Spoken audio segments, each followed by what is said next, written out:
Okay, so what we're going to be doing now, and we're jumping into ZBrush. Before we actually jump into ZBrush, what we want to do, and again, this is ZBrush 4R7, so we're going to be doing some fun stuff. And if you don't have 4R7 and you're working on this, don't worry about it. You can still roughly make these same things with just some simple primitives that we'll be doing today, but we'll be doing some really fun stuff with 4R7, just some basic tricks, nothing too complicated. Just to get a feel for it, and then we're going to block out this character. So, but before we do and we block out this character, let me just show you how to set up a reference here inside ZBrush so that you don't have to keep looking on and off or using a secondary screen. Though I do recommend having a secondary screen for reference. It's just kind of nice to have a visual image up that doesn't interfere with your project. So let's jump over to Photoshop real quick. And I wanted to go over kind of the design history behind this character. The idea that I had was to create a kid in the steampunk era, roughly the late 1900s, between 1870 and 1890, something like that, where he's kind of a hard kid, a little bit harder kid. His dad is missing or passed away, and he's trying to keep his dad with him. So thus he has an over a large jacket, which is his dad's, and a large hat. And he's dirty because he's kind of brought up on the hard streets of wherever he's from. And so those are the things that I wanted to incorporate into this guy. And so I drew up this, initially, and I actually really liked the design, but it just didn't say the message, more or less, that I wanted to have this character say. And so I pushed a little bit more, and it came to this, where this kid has got a little bit more of a chip on his shoulder, and he's got a lot more attitude and a lot more flair to him. So, but I wanted to keep this idea of this triangle. He's going to be a little bit more active, a little bit more spontaneous, and a little bit more rough. So I wanted to keep this idea of this triangle so you guys can understand that as well. So, seeing something like this is, sometimes a little bit daunting, but oftentimes in the industry, you'll receive some concept, and it won't be a perfect, turntable of the concepted character with a front, side, back, and maybe even a top view. No, a lot of times you'll just get a 3/4 rough sketch and say, okay, do it. So we're gonna practice on how to transfer this and make it into a 3D object. But before that, let's make this our reference image in ZBrush. So what you want to do, and you don't have to use Photoshop, you can use any photo editing software. Basically, all that we want to do is outline the character in whatever way you want. I'm going to do a lasso select and outline this character, and then just turn everything around him to be black. Everything that will be, not black will be visible, and everything that will be black will be transparent. So let's go ahead, and I'm going to just go ahead and do that real quick.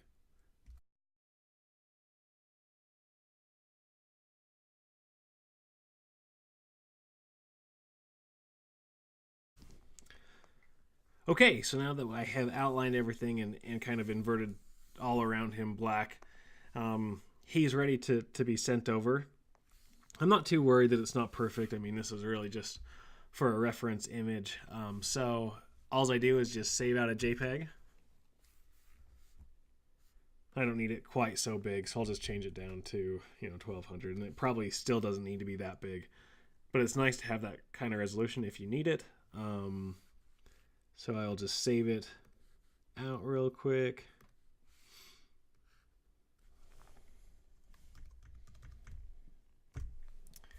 Okay, now let's jump back over to ZBrush. To get rid of this, remember, just hit comma. And so I will now just jump into the texture tab and hit import texture. Go over to, I guess just find that file wherever you saved it. And now open up your texture tab, just click on the little icon of him to add it to your texture swatch there, and hit add to spotlight. So this brings up your spotlight, and we could have a full lesson on all the attributes of spotlight, but really all we're going to use it for in this lesson is for a reference image. And it has all these different things that you can do to change it. Mostly this is used for a texturing tool. You could take a texture of something laid on your model and paint that texture onto it. But we'll just use this as our reference image. So first thing I want to do is just scale up the opacity, because right now it's slightly opaque, or it's slightly transparent. So I just go clockwise until that goes all the way up to the top. And that just turns him to 100% opaque.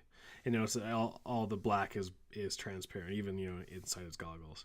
And I don't want him quite that big, so I'm just going to scale him and just go counterclockwise down. And then if I want to move this character or move this image, I just click inside this circle and move it off to the side to wherever I want it, which is probably right there. Now, to go out of this, to get rid of the radial menu, I just hit Z, and that will toggle, hitting Z will toggle between that radial menu and just an unediting or unchanging picture. So this is just now a reference image. If I want to turn this off completely, just hit Shift Z, and Z will bring everything back, or hitting Shift Z will also bring it back. So, but now you'll run into some issues. There'll just be some tools that won't work, like smooth won't work, or things like that won't work with this on, with your some of your sculpting tools just won't work the same way. So to fix that, just go over to your brush menu, go down to samples, and turn off this. This is the most important thing here if you want this to work correctly, is turn off spotlight projection. And now this will simply be just a reference image, and it won't interfere with any of my modeling.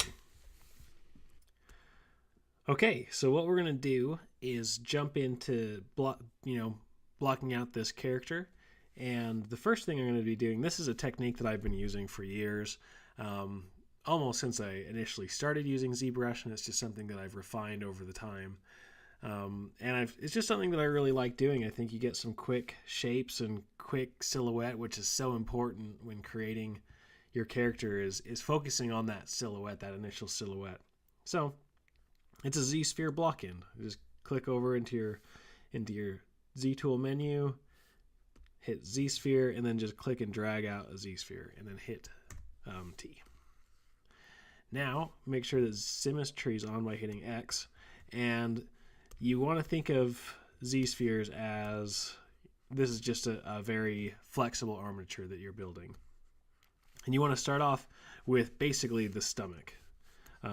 So if this is the stomach, then you have your pelvic bone and your rib cage, and let's just build up from there. So this would be the rib cage. So just click, try to get in the middle. It'll snap in the middle once you're close. Just click and drag out. If you hold Shift, it'll actually be the same size as the Z-sphere that you're dragging it on. Let's change the material so you can see. Just skin shade 4, and then drag it out.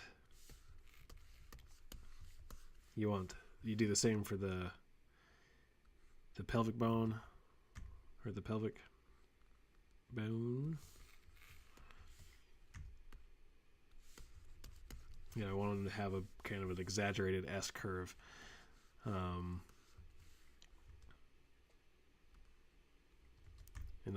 just use your same tools, your move, scale, rotate. I'm just going to scale it up just a little bit so he's almost, more skinny on top than he is. Not a ton. It's not going to be super exaggerated, but just slightly ever so to get that. And then you draw out where the hips are. So, where your hip bones are, and I try to draw out, the actual joints of the character. So you have your hips that actually connect here on the side. So put a little ball joint there, and then click and drag on that ball joint down, and your thigh is actually angled back, so you want it slightly angled back. And I don't want to make him too tall because he is a kid. He's going to be more skinny and lengthy than he is tall. I want to have some taper on that, so I'm going to just increase the size of that ball joint, and then just pull it in so I don't have, so it's not this huge curvy thing. I mean, he's not going to be a pin-up chick, which is going to have some really long exaggerated curves. And then I'm just going to draw, out the calf.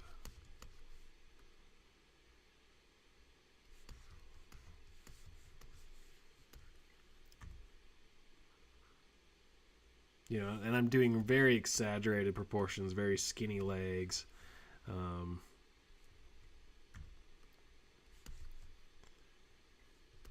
And then just for shape details, I'm just going to drop in a couple more Z-spheres and increase the size of them to show some, some curves. I want a curve here, and then this to be more flat. And then I want the opposite where the calf is. I want the calf to curve out this way. So you have this S. And then you're actually just bringing this really nice flow to your character already. And you can see that, you go into silhouette mode, and you can already see a strong silhouette appearing in your, we're not even sculpting yet. And then for the feet, you've got your ankle here, so I draw out where the draw out where the cat or the heel would be, increase that size just a little bit, and then pull out the foot. Do another one that's the same size, holding shift, clicking and dragging. And this is really rough. Like, we'll have full control over manipulating this later. We want it maybe just a little bit more down.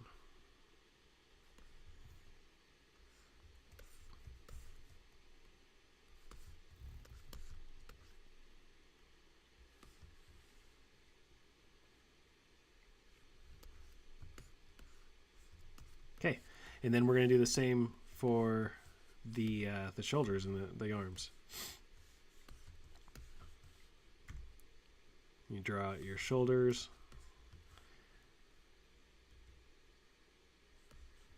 The idea of the clavicle is in here. You try to, keep the idea that there's actually anatomy under these balls.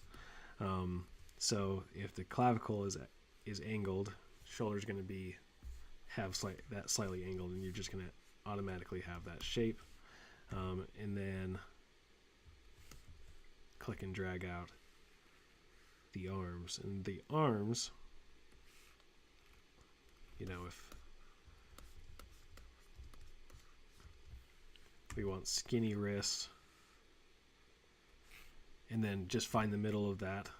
Actually, it's a little bit more towards the shoulder, not so much the complete middle, and just click and drag in, and that's where the elbow would be. And this is the fun part of being able to test, to make sure your proportions are right, because the elbow should really hit the belly button, and the belly button on guys is a little bit lower than girls, so you want to to be somewhat close to that. So if this was going to swing in, it'd be about there, and that's probably about right. Here's the wrist, so the hands would be about here, which would go down to his knee, which is just about right. And you can do that.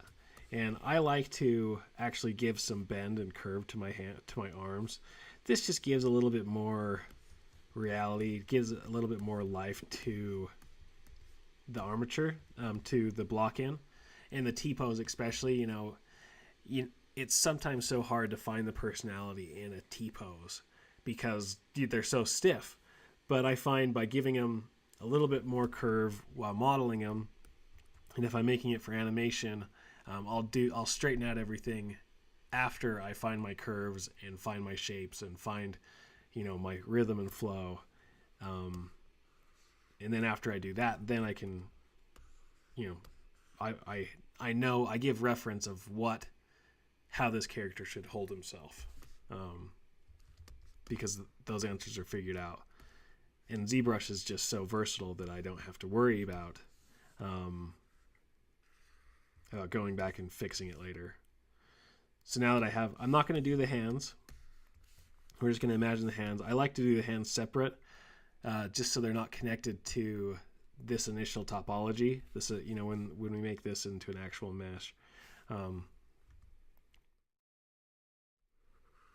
Make this a little bit more extreme. Yes, yes.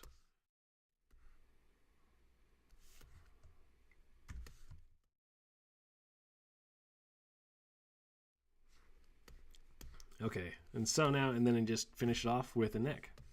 And the neck can be pretty simple, just a ball joint towards the back of the rib cage. It actually kind of sits right there and then angles up. Just click and hold shift so it's the same size. And I'm going to make that just a hair thick, thicker, so it has a little bit more angle to it. And again, this is a skinny boy.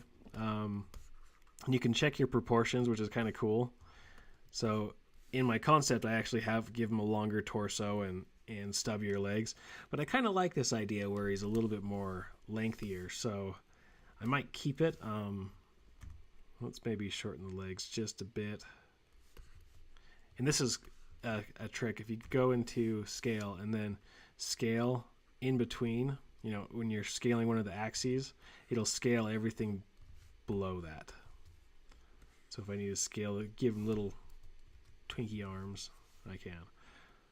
Just scale just a little bit. And that's feeling a lot more childlike, a little bit more dopey. There we go. That's feeling about right.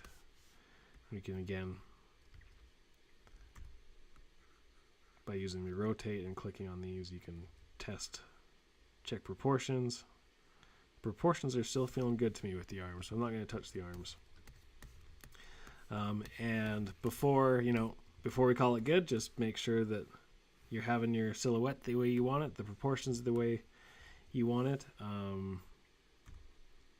He's not very curvy.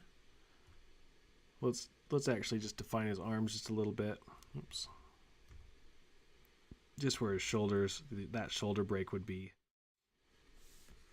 He's going to be pretty thin. One here as well to show the forearm. Oops. Just little ideas of muscle. But I don't need to go too crazy. And again, the flats and the curves, so you want to go opposites if you can. So this will be the curve, or this should be the curve technically, and it will be. And then this is the more flat, the back of the arm, and then it's straight and then curvy on the front. And then, you have that curve and straights here. More or less the same principles that we have with the legs, where we try to keep straight inside and then the curves on the outsides. Okay, so now I just go over to my adaptive skin and hit preview. And I don't know what happened. We'll turn off that.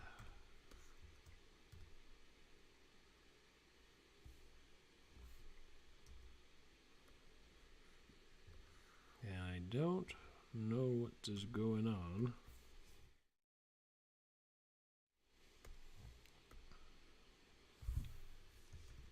Okay, there might be a little glitch actually in 4.7 with this. So yeah, it's kind of looking like there's just a little bit of a glitch there.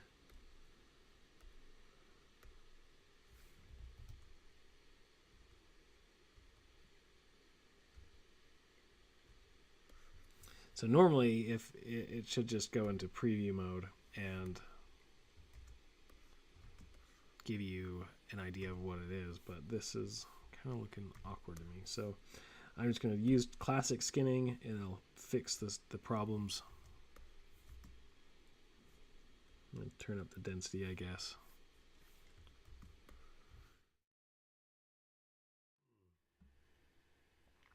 Okay, I just want to do a little correction video because when I did this initially, when ZBrush 4R7 came out, this was one of the bugs that we ran into. That when we hit adaptive skin, it went crazy. So this is how it should look. I just, you can do it the way that we ended up doing it in the video, worked just fine. But this is how it should look. It's going to be a little bit cleaner. So now that I've got my Z-Sphere skeleton put out, all I do is A, and as you see, it just makes some really nice, it follows just really nicely those Z-spheres without having to play around with those weird settings. So you could just hit that. You'll be seeing this. Hopefully if you've upgraded to 4R7, hopefully you've upgraded your patches. If you're not, you could be running into some problems like I did, but otherwise the fine folks at ZBrush, as always, are on top of it, and they fixed it before I was even done with these videos. So that's what it should look like. Just onward we go. Keep that silhouette integrity as much as possible, and that will do it. And I'll just make an adaptive skin.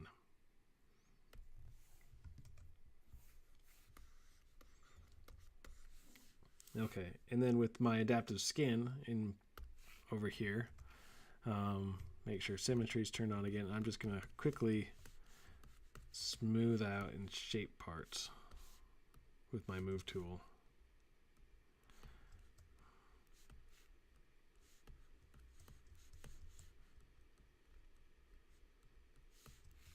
So he's a little bit thick. Let's just kind of hide some areas. So I'll just shape him by pulling in his torso. He's a skinny kid. He's had some hard knock life on the streets. He's the male version of Annie, the steampunk male version of Annie, I guess.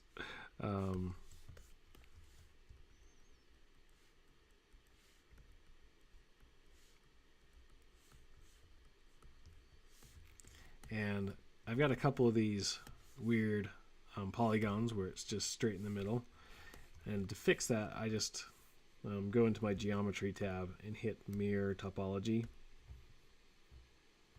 mirror and weld, delete my lower subdivision, just so I have a middle line down the middle. You can start going in and kind of forming the glutes.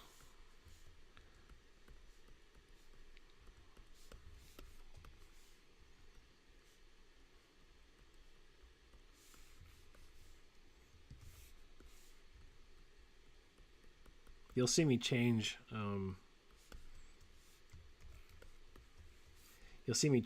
matte caps fairly often.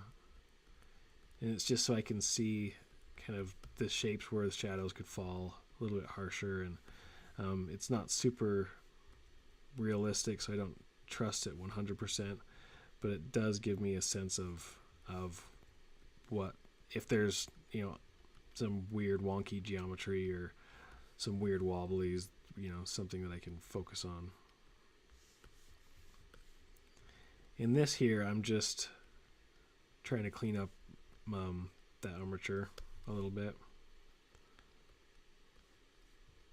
With the feet, I want them to come down and flare out, and these are obviously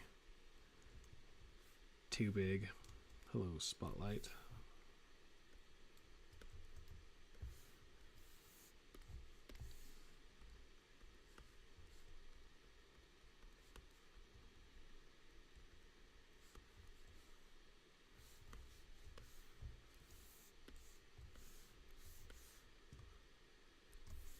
just my clipping tool, clip off the bottom, those feet. And again, I'm just trying to get rough silhouettes. Not worried.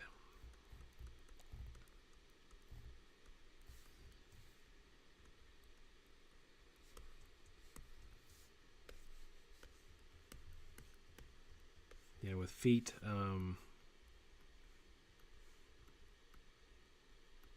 are cool. They have a slight curve inside where the bridge of the heel is, and then, you know, they kind of come back and taper in. And they're more heavy sided on the inside. You know.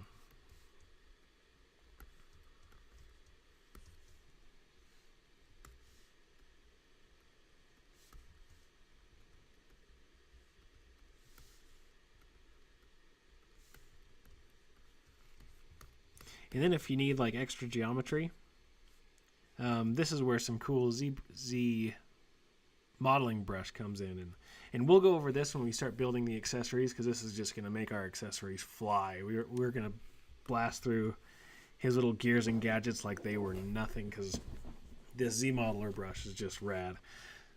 But just for a quick preview, if you hit BZM, this will choose your Z modeler brush. And now if you hover over a polygon or an edge or a point, you have different options. And if you hit spacebar, it brings up, you know, different options of how you can manipulate these. But what we're going to do, just for real quick, is if you hover over the edge and hit spacebar, it's going to say insert. And we're going to want to do an insert edge loop. So we just want it right at the knee. If you click here and just drag in, it's going to hit insert an edge loop all the way around. And now for a quick change of that, if you hit scale, and then if we under the target do complete edge loop complete, you can scale that just a little bit. So now you can see he's got where his knee definition is, and his silhouette starts, you know, starting to look really clean and really polished and come together. And you know, this is really quick. We've hardly even jumped into doing anything. Let's just, you know, make sure that you don't have anything that's too completely straight or flat.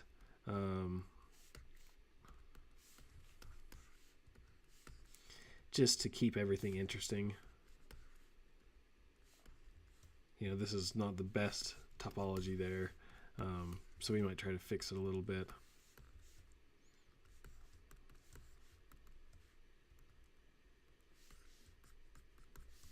And I'm just tapping the smooth when I just want to flatten some things out. And I like to work in this phase with in polyframe mode. And it's just so I can see where the edges are of things. You know, I do a lot of this stuff that's just slight nudging of pixels, or not pixels, of points. You know, try to use some of this edge flow to outline some of, you know, where the anatomy would be, like the rib cage.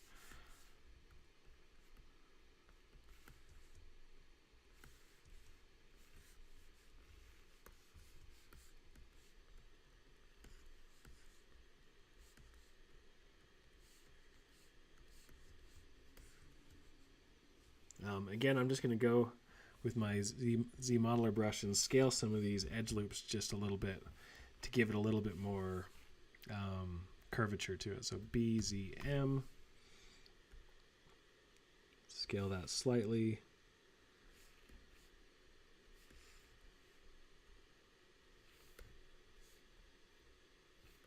Oops.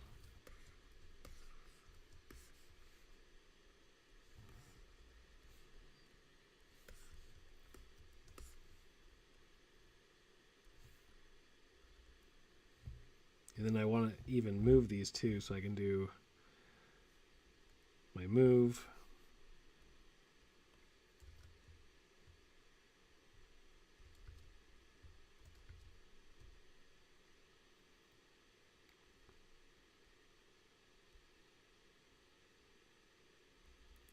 I haven't played around with all of these, but that's moving. If I change to move infinite radius, that will do the entire edge loop, which is what I want to move. And just tiny little nudges. I want a flat edge here, curve here, and kind of the same here where it curved a little bit and straight. Curve, or this will be straight, this is the curve, this is the straight, and this is the curve. And then I'll check the silhouette to make sure that it's reading as a younger boy. Now he's kind of looking a little bit thick. I think it kind of thickened him up when we moved over. So I will just adjust some of these things with my scale again.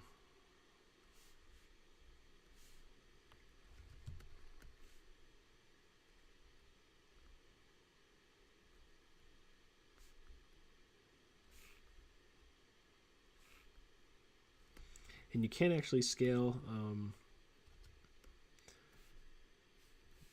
the very ends.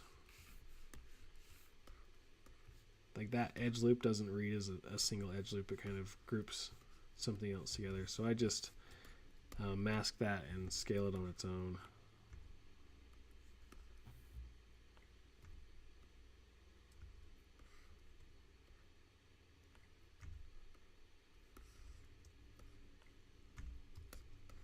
And then I'll quickly maybe mask just the bottom section so I can get this. Oops.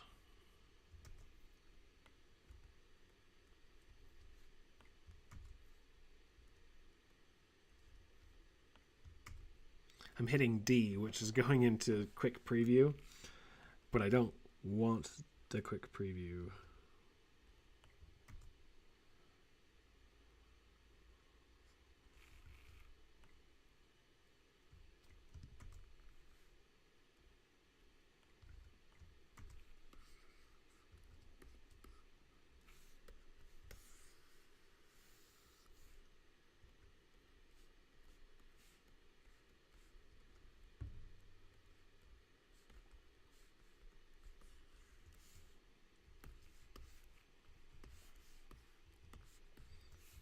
I'll get my clipping brush again and just clip off a little bit from that neck.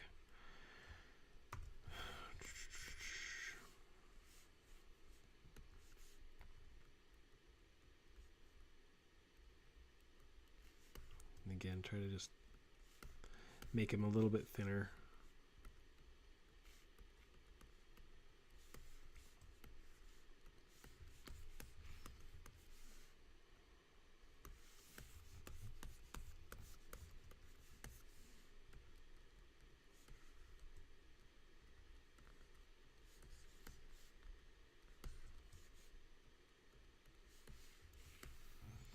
And I spent a lot of time in this, you know, kind of fine-tuning this portion. And the reason why is because if I have a strong foundation, then I don't have to worry about this. You know, when I start subdividing this up, it's going to automatically have a lot of the details that I want and need. And so I really take some time, and it's so much easier to find problems at this stage than when you're subdivided up to a couple million and you're trying to figure out, well, why does this look wonky, or why does this look weird? And it's probably some of the foundational problems of not having your silhouette, not having your line of actions or your shape language set in place.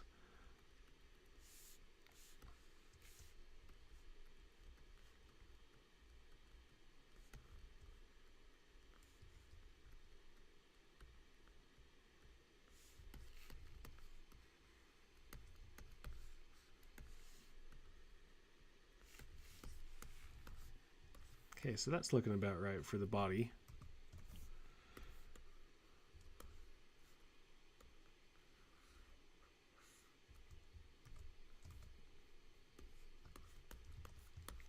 And now I can block out the head real quick as well. And this is, I'm going to be using my same Z-sphere kind of block in that I've been developing. And this was what I taught mainly on my last tutorial that I did, on my first tutorial, was this technique. And it's something that I haven't gotten away from it really. I really like it. I think it's fast. It makes really clean initial topology. So I'm going to just go ahead and continue using that.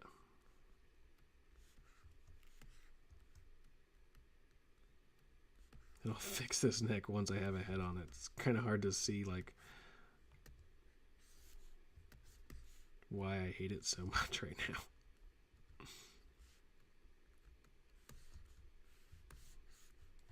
Probably because it has no curve in it.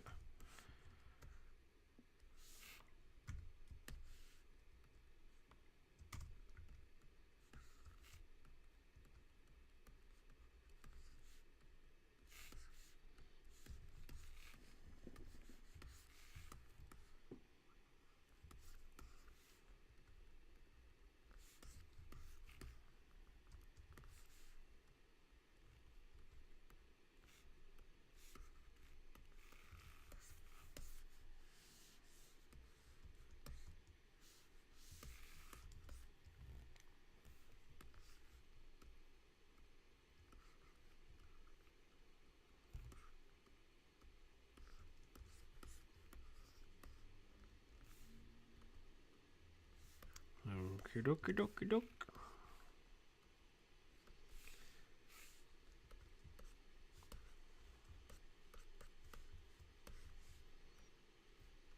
And you can also thin out some areas by just tapping on smooth, because it kind of constricts everything together. I'll do that in just little places. Just tap it in. Just give it a little tappy, a tap, tap, taparoo. Yep, I'm a nerd. Okay. So then you can always bring it over and compare. So his legs are still looking a little long to me. And that's really easy to fix. Just take it, get your move tool, and I'm just going to scrunch these things down just a little bit. Yep, that's going to be better for me. Oh yeah. And I didn't use the scale because I liked the proportions that I had. But you could use the scale tool if you want to. I'm going to make his feet just a bit smaller too.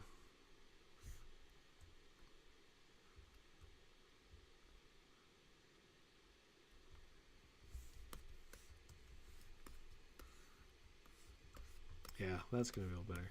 Okay. And so in the next video, I'm going to show out how we block in the head. Thank you.